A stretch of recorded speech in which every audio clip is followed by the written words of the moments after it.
Nothing about ICE really makes me feel safe.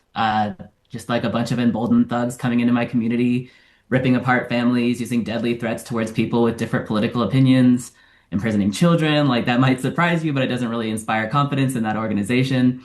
I want to make it clear to like every single person in this room, on the bench, in the audience. If you're concerned with immigration and how that impacts our society, that's fine. I probably disagree with you, but you can have that opinion. But you need to understand that when you justify terror and harm against any person, you welcome that terror and harm against yourself and the people that you love. There's nothing that's stopping ICE from perceiving you as a threat and treating you the exact same way that they've been treating their victims. Right now, children are being detained in these facilities. If ICE agents feel like it's justifiable to imprison children, what makes you think that they're going to show you any mercy or justice? And also to the law enforcement here today, the communities that you're supposed to be protecting, they want to trust you. If you support the deregulation of ICE, you're making it harder for them to trust you. The police will be inexorably linked with the activities of ICE. And when there's no accountability for those officers, that accountability in the public eye spreads to the police officers. It makes law enforcement jobs harder. I'm in full support of this bill, and I actually think that we should go a lot further. I don't think ICE should be allowed within our state at all. I think any support of this organization sets a dangerous precedent for our state and country moving forward. I want my tax dollars to be funding schools. I don't want it to be funding ripping children out of schools. Thank you very much. My name is Sophia Johnson, and I will be representing Kamal Pradana today. He couldn't be here, he's sick. Kamal lives in Fort Collins just like me and is a Colorado State University economics PhD student and is testifying in support of the Visible and Accountable Policing Act. Since its inception in March 2003, Immigration and Customs Enforcement has caused immeasurable harm to Colorado communities. They have separated our children from our families, our neighbors from our neighborhoods, and working people from their livelihoods. They dehumanize people that look like me, immigrants and people of color, regardless of whether you pay taxes, regardless of whether you contribute to society, regardless of whatever metric they use to assess you. ICE sees your skin color, they assume your background, and they treat you as less than human. They throw you into concentration camps, they tear your life apart, and they don't apologize for any of it. In 2026 alone, at least 15 people have been murdered by ICE. We know Renee Good and Alex Preety, two peaceful law-abiding activists who were legally observing ICE when they were murdered in cold blood. Alongside these noble activists, 13 other people have been murdered by ICE. Keith Porter, Geraldo Lunes Campos, Luis Gustavo Nunez Cáceres, Luis Beltran Yanes Cruz, Parila, Herbert Sanchez Dominguez, Victor Manuel Diaz, Emmanuel Damas, Lortzim Jario Garcia Hernandez, Alberto Gutierrez Riz, Mohamed Nazir Pakidawa. In 2025, at least 32 people were murdered in ICE custody. As of February 2026, at least 71,000 people have been recorded as being in ICE detention. ICE has detained tens of thousands, murdered dozens with no accountability. With practical immunity, ICE is carrying out these crimes in Colorado as we speak. This bill, which prevents Colorado law enforcement from concealing their identities, prevents current or previous ICE or CBP agents from becoming law enforcement officers in Colorado, and requires law enforcement training in the state to cover immigration rights, is not enough to stop the unconscionable crimes that Immigration and Customs Enforcement carries out in Colorado. I want to see families reunited. I want to see kids going back to school. I want to see reparations. I want to see the punitive so-called immigration system uprooted. I want to see justice. I want to see collective liberation. And I no longer want to see these white supremacists in ICE and CBP walking our streets. This bill is a start. We must hold the system and its perpetrators accountable for their inhumanity. ICE does not keep us safe. We keep us safe. Please support the Visible and Accountable Policing Act. Solidarity to all those who resist. Thank you. I'm going to take a teeny bit different take than some people and start by talking about Lacey Miller. She was a woman who was murdered in Fort Collins by a man that gained her trust by impersonating a police officer in 2003. Now, I'm only a few years older than she is, and I grew up in Fort Collins, although I didn't know her. But I remember the circumstances of her murder even now, many, many years later, obviously, because as a young woman in the early 2000s, I was cautioned to beware of men potentially impersonating a police officer. I was told legal techniques I could use to keep myself safe when I was driving around, that kind of thing. So when these videos surfaced of masked men, masked federal agents pulling people from cars or their homes or their schools, I immediately wondered how anyone could tell whether they were in fact agents or whether they were just some guys who ordered stuff off the internet and decided to kidnap people. And this is how a lot of women and even some men too think, because if somebody's masked and they're in tactical gear, you have no idea what they're doing.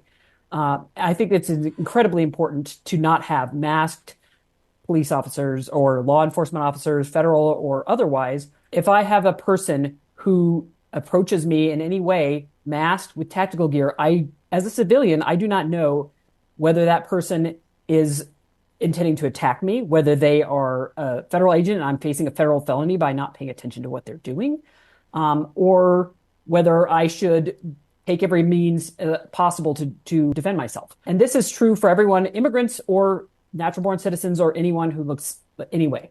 Anyway, I support House Bill 1275, and I thank the sponsors for putting it up. Thank you very much. As an American who is fortunate enough to look the way I do, I'm able to exist in the current semi-dystopian society without fear riddling my every public movement. Millions of others who are citizens of this great country all call home do not have that luxury that I do. When I think of jackbooted masked thugs shattering car windows, I picture movies such as the Star Wars franchise, not real life. I've conversed with friends from all across the country, and some are even scared to drive their cars, not knowing if they'll ever see their family again, or if their infants will get blinded by tear gas. Institutions in my worldview that have power over and authority over regular citizens should be held to a higher standard than the public. And if that comes to a greater risk of those officers' safety, that is a price I am willing to pay. For they took an oath and signed a social contract to protect and serve the people of this nation, not oligarchs and rich barons overseas to extract and plunder public resources. There's a saying, a few bad apples, but that is taking the entire adage out of its original context and stripping the meaning down to its chassis of its parts. The full saying is, a few bad apples ruins the bunch. And right now, the streets are rife with a lot of bad apples. When you think back to the 1930s, you wonder why. Why did the Germans not do anything to stop the coming genocide and Holocaust? As a descendant of Jewish refugees who fled Europe because of the Holocaust, these troubles hit me very deeply. These are those days that you look back on and question why. ICE has already murdered way too many people, and even one would be too many. Alex Preddy and Renee Good come to mind. What you allow the government to do to others, they will eventually do to you. And that is the most important message that the founding fathers talked about. This bill will help stop future generations from asking us and people of our time period why we didn't do anything. Please support this House bill and vote yes so we can save countless future lives. And if you are not Native American, you are the descendant of immigrants. Nobody is illegal on stolen land. My name is Selena Lopez. I'm representing myself, and I'm here to support House Bill 1275. I grew up in Minnesota. Many of my friends and family still live there. My fear for their safety has stayed with me every minute of every day and only increases with each new violation of rights we see federal officers commit. We have an opportunity to prevent the same horrors in Minnesota from happening in Colorado. We, Coloradans, need to make a point that this behavior is unacceptable in our state. We need to very clearly and pointedly declare that state criminal jurisdiction still applies to federal law enforcement officers. We also need to ban them from wearing masks to conceal their identities. Why are we normalizing seeing armed, masked men kidnap people? How can we determine who is and isn't an officer? On June 14th, 2025, Minnesota Representative Melissa Hortman and her husband, Mark Hortman, were murdered by a man impersonating a police officer. This tragedy left me and my loved ones terrified. We shouldn't have to question whether someone is or isn't a police officer. Me and my neighbors will be safer if local law enforcement and those they work with ensure their identity is not concealed using masks. We ask them to risk their lives to protect our community. Officers should have dedicated training regarding immigration law and officers' duty to intervene and what constitutes excessive force. I don't want to have the same fear, frustration, and anger towards officers in Colorado that my friends and family do in Minnesota. We can start, and this is a start, by banning current and former federal enforcement officers from becoming Colorado officers. Please do what my home state wouldn't. Protect Coloradans. Establish Colorado law enforcement as protectors of our Constitution. Thank you. Thank you, Mr. Chair, and members of the committee. Thank you for giving me the opportunity to speak today. My name is Isaac Beavis, and I'm here representing myself. And I'm here to make my voice heard in support of House Bill 26-1275. I believe that immigration and customs enforcement, better known as ICE, is an existential threat to the immigrant community, the broader Colorado public, and on a national level, democracy itself. Every person on American soil is entitled to its freedoms and constitutional rights at both the state and federal levels, regardless of whether they are a citizen or not. In every place, ICE agents have been deployed. Portland, Oregon, Los Angeles, California, the Twin Cities, Chicago, Illinois, and even our own backyard here in Colorado. They have violated many of these rights, including the First, the Fourth, and the Fifth Amendments to our Constitution.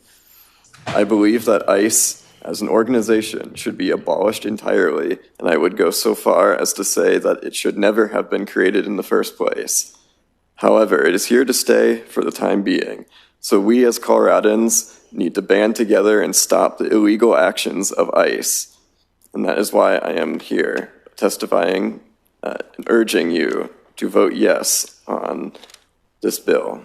Thank you. Hi.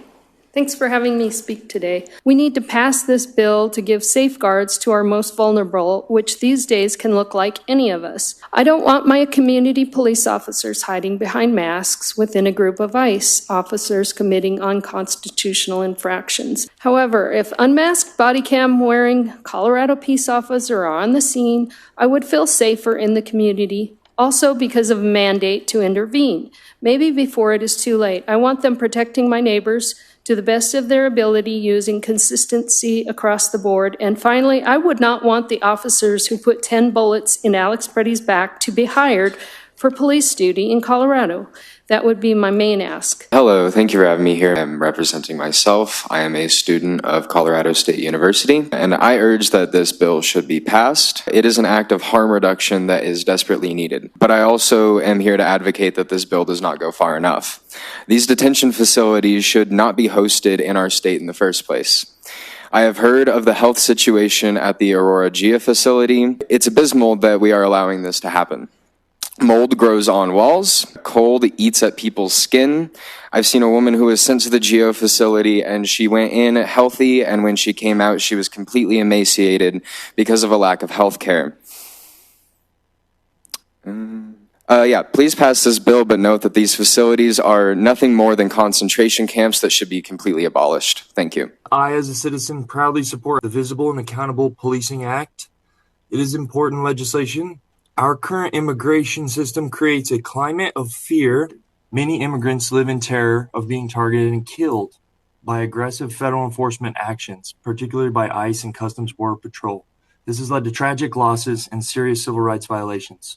Hardworking individuals like JBS and the factory workers face raids and detentions that tear apart their families and communities while they strive just to provide for their loved ones. The environment of fear is unacceptable, and we must act now. Accountability is crucial for rebuilding trust in our communities. Furthermore, it mandates training on immigration laws to ensure officers understand the jurisdiction and limitations. Federal immunity should not shield agents from consequences when they violate state laws. Additionally, denying certification to individuals previously employed by ICE or Customs and Border Patrol sends a strong message. Our law enforcement must prioritize community safety over federal overreach. By passing this bill, we affirm that Coloradans stands for justice, accountability, and compassion, especially for vulnerable populations. I urge you to support this bill. Hi there, my name is Ant Albrecht, and I am representing myself. I'm here today to speak in favor of House Bill 26-1276 at a time where there are at least 9 secret ICE detention centers across our state, as detailed in a Colorado Times Recorder article by Jason Salzman, and there are reports of, quote, dehumanizing treatment at the Aurora Geo Detention Center. It is essential for the safety of Coloradoans that 1276 is passed. The bill upholds the most basic principles of ensuring that human rights are protected. We all recognize the importance of environmental inspections in the food industry, so I ask, why would it be any less important to conduct environmental inspections when human lives are on the line? And it is baffling to me that right here we are having a debate over legislation that upholds the most basic human rights. Additionally, I've heard concern voiced around the families of law enforcement officers, but there's no discussion around the families of immigrants whose families are ripped apart, whose families cannot hear from their loved ones, or if they do, they hear horrifying conditions. And unfortunately, the people most impacted by the decisions made here today are people who are unable to leave their house without fear looming over them. And in closing, I say this: to be a legislator is to give your constituents a voice, and this bill does that. I hope that today we make it clear that the people of Colorado stand with our immigrant communities. These communities make our state great, and that we, the people, support House Bill 26-1276. Thank you.